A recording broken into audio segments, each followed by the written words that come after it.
আমি যে তোমার থেকে শিক্ষিত বেশি, তোমার খারাপ লাগে না?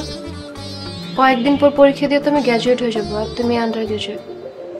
তোমার অস্বস্তি লাগবে না? কে কইছে অস্বস্তি লাগবো? আরে আমার গর্ব হইব, গর্ব। তুমি আমার শখের বউ। আরে তুমি আর আমি কি আলাদা নাকি এখন? হ্যাঁ, তুমি যদি গ্রাজুয়েট হও তাহলে তো আমিও গ্রাজুয়েট হবো। আরে শোনো, স্ত্রী হইতেছে স্বামীর অর্ধাঙ্গিনী। শরীর ঠিক রাখতে হইলে যেমন তার অঙ্গ প্রত্যঙ্গ ঠিক রাখতে হয়, ঠিক তেমনি সংসারে সুখী হইতে চাইলে তার অর্ধাঙ্গিনীরে খুশি রাখতে হয়। তোমাকে যত দেখছি অবাক হচ্ছি। রাস্তায় তো তোমাকে আমি দেখে বকাটে ছেলে মনে করেছিলাম। শোনাবো, মানুষকে চিনতে হইলে তার কাছে যাইতে হয়, মিশতে হয়।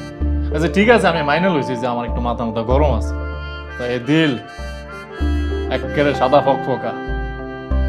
তোমারে যখন একবার বিয়া কইরা ফেলাইছি, এই জীবনটা তোমার লেগে কুরবানি করে দিব। বউ, কাচ্চি খাইবা?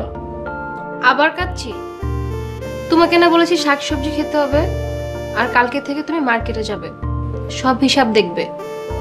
এখন তুমি বিয়ে করেছো, এখন রাস্তাঘাটে ঘুরলে তো হবে না, কাজে মন দাও, তা না হলে আমি চলে যাব।